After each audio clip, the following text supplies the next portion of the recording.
Good day everyone, my name is Abicala Bautista and now we're going to discuss what is the sixth statistical term, which is the ratio, proportion, percentage, the mean, and the median. First is ratio.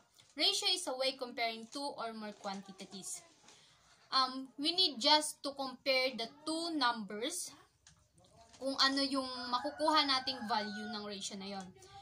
Ang ratio is, it consists three ways of writing a ratio. First is the fraction word or form, and word form, and what we call colon form. We have an example. For example, I have 3 pineapple and 6 banana. Ano ang ratio ng pineapple sa banana? Gagamit tayo ng fractions. Sa enumerator niya dito sa top, we're going to put the 3 because sa unang binanggit ko ay ang 3 pineapple at 6 bananas sa denominator. We're going to simplify it into 3. So, we're gonna divide it.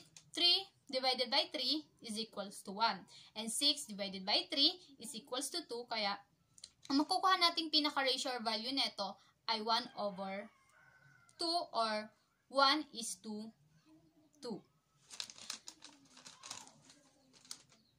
Next is what we call proportion. Proportion is a statement of equality between two ratios. Kailangan, bago natin to, sa proportion kasi, dapat alam na muna natin kung ano ang ratio. Kasi dito, same din sila na meron siyang tinatawag na fraction at tinatawag na colon form or what we call colon notation. Kapag ang dalawang ratio ay equal or may kaparehas na value, tinatawag itong proportion. For example, gagamit tayo ng fraction. Sa fraction, dun sa dito sa may 1:2 at sa pangalawa naman is 5:10. We're gonna multiply this. 1 times 10 is equals to 10 and 2 times 5 is equals to 10. Kung makikita nyo dyan sa screen, ito ay 10 and 10. Parehas sila ng value kaya siya tinatawag na proportions. At sa colon means naman, sa colon notations naman, parehas lang din sila ng makukuha.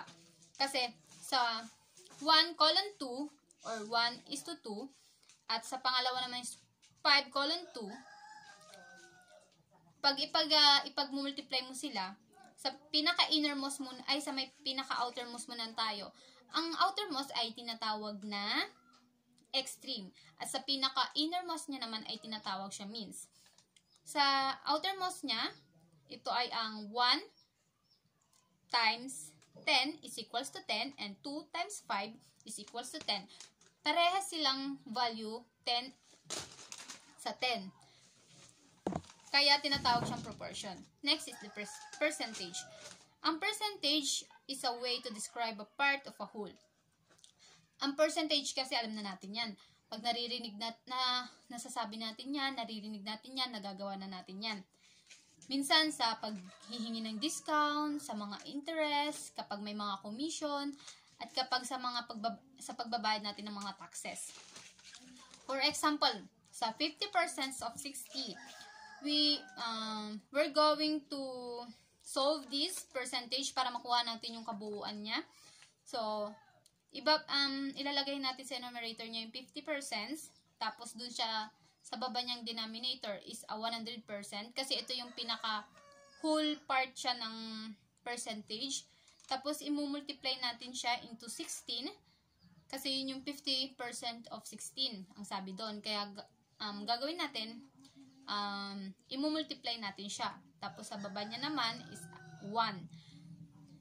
50 times 16 is equals to 800 at saka yung 100 times 1 is equals to 100. Kaya pag dinivide natin siya ay magiging 8. At ito na yung pinaka-value or sinasabi nating percentage na nakukuha natin. Rate is a comparison of two quantities but may have different unit of measures, and the ratio has a unit of measures. Pang-5 naman ay ang mean. Mean, this is the average of your data set.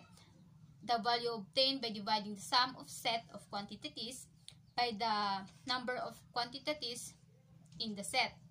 For example, kailangan natin kunin yung average number ng clients na nagko-consult per month. Per month yun. So, we have January, February, March, April, May, June.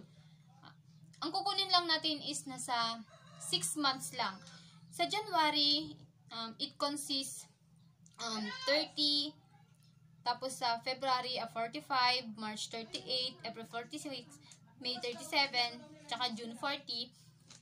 Pag pinag-add natin sila, ang makukuha natin dun is 231. I-divide natin siya kung ilang months yung in-insert natin doon. So, 6 yon. So, ang makukuha niya is 38.5.